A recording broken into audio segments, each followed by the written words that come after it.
There were tense moments at the Batasang Pambansa today. The reason, militant farmers trying to force their way into the session hall.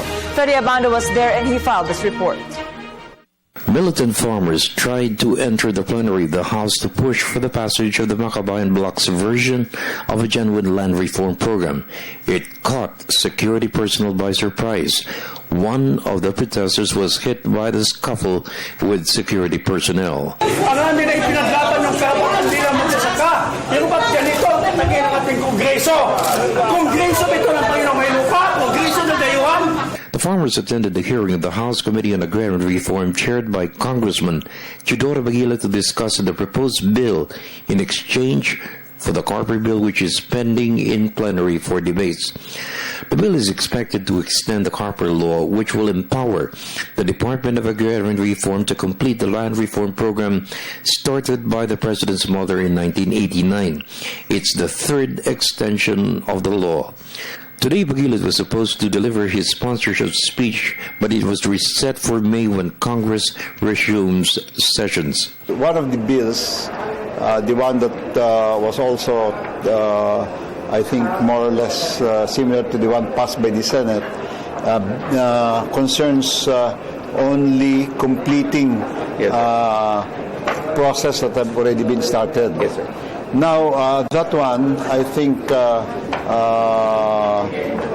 we can pass that one. The bill's approval will enable the DAR to issue the notice of coverage for all agricultural lands to be covered by the CARP.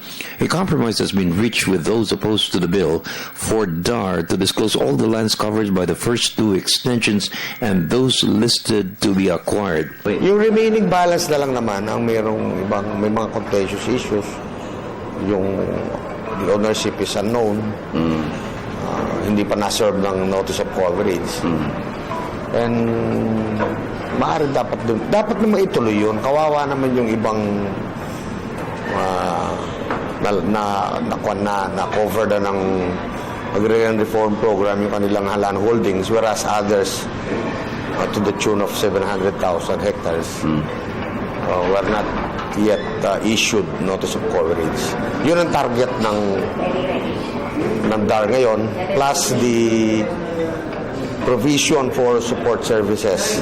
Despite this, members of the House from the Visayan Bloc called for a review of the land reform program, its impact to the beneficiaries, and to the country's food security program.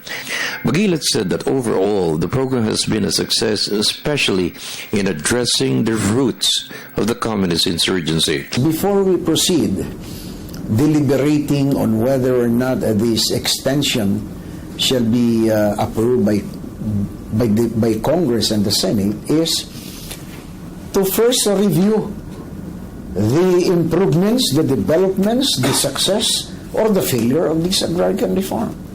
Because there are reports that the land supposedly being used and delivered to the landless are in the hands of other people other than the beneficiaries. The support services still continue. The adjudication process, yung mga kaso being decided, it's still there, and it's just a matter really of galvanizing the bureaucracy, the DAR itself, as well as the other agencies, in making sure that we provide the adequate support service. For the People's Television Network, this is Freddie Abando reporting.